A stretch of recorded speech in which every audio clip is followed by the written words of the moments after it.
2007 में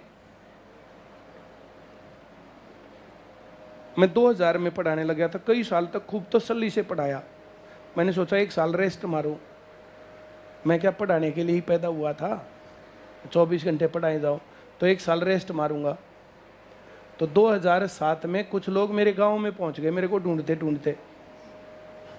जाके बोले, बोला सर आप पढ़ा दोगे तो नौकरी लग जाएगी, नहीं तो लगनी नहीं है, आखिरी चांस है और लगेंगे ही नहीं।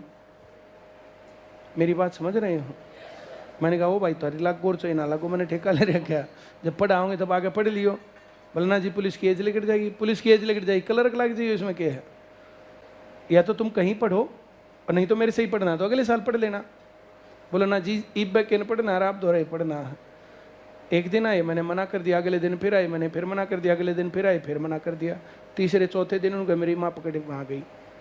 मेरी माँ तो बोले आंटी देख लो कति नहीं पढ़ाता मारी नौकरी कति नहीं लागे जाइयो ना पढ़ाओगा तो।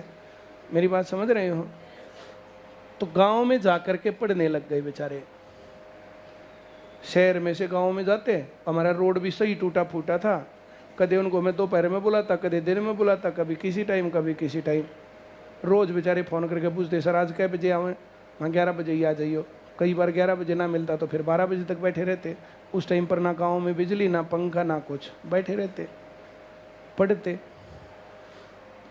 मैंने यूँ सोचू था भाज भूज जा, पर मैं उनको तंग करने के लिए नहीं करता था, ये मेरी ईमानदारी थी। मैं खेत वेत ये वो जो है काम करते रहते थे।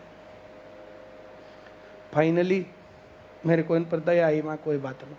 उनको मैंने फिक्स टाइम दे दिया, तुम चलो इस टाइम आ जा करो। फिर भी वो पढ़ते रहे। 8-10 जने हो गए। 8-10 जने रोज साइकिल पे दोपहर में मरते जा मरते उल्टे आवे। कई बार उनके पास 2 साइकिल आदमी 6 कई बार 3 साइकिल आदमी 8। ऐसे दुखी सुखी हो गए ना, टूटे फूटे रोड पर के दोपहर में जाओ दोपहर में उल्टे आओ। मैं यार थर गर्मी और लग जाएगी। बोले जी नौकरी तो लग जाएंगे। मेरी बात समझ रहे हो? फाइनली फिर मैं यहाँ शहर में ही लग गया पढ़ाने। तो यहाँ 20 जने हो गए। 20 के 20 जने सेलेक्ट हुए जो भी पढ़ रहे थे। जितने लोग गांव में जाते थे सिलेक्शन हुआ था मेरे ख्याल से 37 नंबर पर 60 में से। उन सभी के आए थे 50+, और जो बाकी लोग थे उनके 45+। सिलेक्शन तो उनका भी हो गया था, पर उनका इज्जत के तरीके से हो गया था। कई जने तो ऐसे थे 57 और 58 नंबर भी थे उनके। जो मैं कह रहा हूँ समझ में आ रहा है? इंटरव्यू होता था, इंटरव्यू में सिफारिश लगती थी, पैसे लगते थे। बोला जी इंटरव्यू के पीछे दिवा दो, मैं तुम वहाँ जाके और ACP कहने सैन मार के न्यू करके आ जाइए। बोला हाँ बता के रडक है। वो 0 नंबर दे सके और तो कुछ कर नहीं सकता, तब भी तुम्हारा सिलेक्शन है। बोला जी मरवाओगे हमने, अंगे नौकरी के लेवल पर पहुँचे आप, हमने फंसवा दोगे। मेरी बात समझ रहे हो? चलो कोई बात ना, तुम जो पैसे वैसे मत दो, तुम पैसे लग जाओगे। और वे लग गए। तो उनके वे 2-3 लाख रुपए 4 लाख रुपए वे बचवा दिए, वैसे भी उनका नौकरी लग गई। वे बोले जी आप तो हम पार्टी देंगे।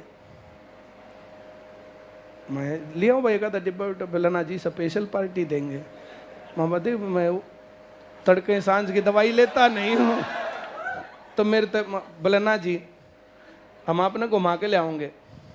हाँ चलो घूमन। तो हरिद्वार चले गए और राफ्टिंग में दिन में तो राफ्टिंग करते, सुबह शाम कैंप में खेलते, का जो है वाली वुली का हाथ मार लेते। शाम में बोन फायर में बैठते, तो बोन फायर में बैठते। तो एक दिन बैठे ठीक ठाक, दूसरे दिन बैठे ठीक ठाक, रोज राफ्टिंग करे। 3 दिन रुके, 3 दिन राफ्टिंग करी और 3 दिन बोन फायर, 3 दिन वहाँ जो है पूरा दिन खाना पीना मस्ती चलती। तो तीसरे दिन जब चलन लग गए तो मैंने बोला माँ भाई तुम मैंने लेता आए थे अपनी गेल, तो 3 दिन का तुम्हारा एक्सपीरियंस कैसा रहा? ठीक था गलत था? बोला ना जी बहुत बढ़िया मज़ा आ गया। और थारे की डाल मुँह उतारे ही कहना कह बोला जी बहुत बड़ा आ जा बहुत हाँ ना सही बताओ। बोले जी और तो सारा काम फिट था, पर एक का गड़बड़ थी। हाँ के? बोले जब हम चुटकुला सुनाओ थे तो आप कहाँ हंसी नहीं आवे थी? बड़ा काला चुटकुला सुनावे है। मेरी बात समझ रहे हो? और बोले जब आप चुटकुला सुनाओ थे ना मेरी समझ में ना हुआ था हम तो आपकी इज्जत रखने तक हंस देते ना, तो समझ में तो कई बिना लिए हैं। हाँ है ना?